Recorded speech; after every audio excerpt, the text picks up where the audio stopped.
Aujourd'hui, nous allons explorer un témoignage fascinant et émouvant de la foi chrétienne dans ses premiers siècles. Il s'agit de la « Lettre à Dionyette », écrite aux alentours du 2e siècle à un païen curieux qui cherchait à comprendre ce qui rendait les chrétiens si différents. Mais l'aspect le plus touchant de la lettre est peut-être son actualité, car le Christ est le même hier, aujourd'hui et pour toujours. Son Église est une communauté vivante qui se nourrit de son sang et nous montre que, malgré nos défauts, le Seigneur manifeste son amour de la même manière à travers les âges. Je vous invite donc à savourer ce précieux témoignage vieux de 18 siècles. Je vois, excellent Dionyette, que tu t'intéresses à la religion des chrétiens et que tu te demandes d'où vient cette dévotion aux dieux que tu ne vois pas, pourquoi ils n'ont pas peur de la mort et pourquoi ils ne considèrent pas comme des dieux ceux que les Grecs appellent dieux. Les chrétiens ne se distinguent pas des autres hommes par leur patrie, leur langue ou leurs coutumes. Ils n'habitent pas des villes qui leur sont propres, n'utilisent pas une langue différente et ne suivent pas un mode de vie particulier. Ils ne s'attachent pas à des doctrines humaines, ni à d'autres superstitions issues de la tradition humaine. Ils vivent dans des villes grecques et barbares, comme il est donné à chacun, et s'adaptent aux coutumes des habitants, que ce soit en matière d'habillement, de nourriture et autres aspects de la vie quotidienne. Cependant, ils affichent un style de vie singulier et à certains égards, paradoxal. Ils vivent dans leur patrie, mais comme des étrangers, participent à tout comme des citoyens et supportent tout comme des étrangers. Toute terre étrangère est leur patrie, et toute patrie leur est étrangère. Ils se marient et ont des enfants, mais ne les abandonnent pas. Ils partagent la table, mais pas le lit. Ils sont dans la chair, mais ne vivent pas selon la chair. Ils passent leur temps sur la terre, mais sont citoyens du ciel. Ils obéissent aux lois établies, mais par leur vie, ils les transcendent. Ils obéissent aux lois établies, mais par leur vie, ils les transcendent. Ils aiment tout le monde, et sont persécutés par tout le monde. Ils sont inconnus et condamnés. Ils sont mis à mort et gagnent la vie. Ils sont pauvres et en enrichiront beaucoup.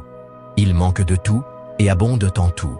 Ils sont méprisés et, dans leur mépris, ils sont glorifiés. Ils sont maudits et ils sont bénis. Ils sont insultés et donnent l'honneur. Ils font le bien et sont punis comme des malfaiteurs. Quand ils sont punis, ils se réjouissent comme s'ils étaient ramenés à la vie. Les Juifs les combattent comme des étrangers et les Grecs les persécutent, mais personne ne peut expliquer la raison de leur inimitié. En bref, comme l'âme est dans le corps, ainsi sont les chrétiens dans le monde. L'âme est répandue dans tous les membres du corps et les chrétiens sont dans les villes du monde. L'âme habite dans le corps, mais ne provient pas du corps. Les chrétiens habitent dans le monde, mais ne sont pas du monde. L'âme invisible est gardée dans le corps visible, et les chrétiens sont connus dans l'histoire, mais leur piété reste invisible.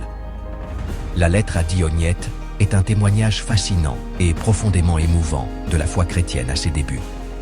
Écrite aux alentours du 2e siècle, cette lettre anonyme est adressée à un païen curieux, Dionyette, qui cherche à comprendre ce qui rend les chrétiens si différents de leurs contemporains. Qu'est-ce qui distingue les chrétiens? Selon la lettre, les chrétiens vivent dans le monde, mais ne sont pas du monde. Ils vivent dans leur pays, mais comme des étrangers. Ils participent à tout, mais supportent les injustices et les persécutions avec une sérénité surprenante. On ne les reconnaît pas à leurs vêtements ou à leurs coutumes, mais à leur conduite et à leur amour inconditionnel envers tous, même envers leurs ennemis. Le cœur de la lettre réside dans la révélation de Dieu à travers Jésus-Christ. L'auteur souligne que Dieu n'est pas seulement le Créateur, mais aussi un Père aimant qui a envoyé son Fils unique pour racheter l'humanité. Cet acte d'amour et de sacrifice est le noyau de la foi chrétienne et la raison de résister à toute adversité. La lettre se conclut par une vision d'espérance. La révélation du Christ transforme les hommes et les femmes de tous les temps. Les chrétiens, guidés par l'amour divin, mènent une vie de sainteté, non pas selon les désirs de la chair, mais selon la volonté de Dieu. C'est une invitation à une vie de sens et de transcendance, qui résonne à travers les siècles jusqu'à nos jours. La lettre à Dionyette n'est pas seulement un document historique, c'est une puissante défense de la foi et un guide spirituel qui inspire ceux qui la lisent. Dans une église moderniste comme celle d'aujourd'hui, qui vit pour le monde et non pour le Christ, cette lettre est un appel à l'âme même de la foi. Son message d'amour, d'espoir et de rédemption est une lumière qui nous invite à découvrir la véritable essence du christianisme, qui n'est autre que de vivre selon les commandements du Christ, non ceux du monde. Alors seulement nous serons un autre Christ, Alter Christus. Seigneur, que quiconque me voit, te voit. C'était le Campanile de la Vendée, mettez un j'aime et partagez. Au revoir, chers guerriers du Seigneur.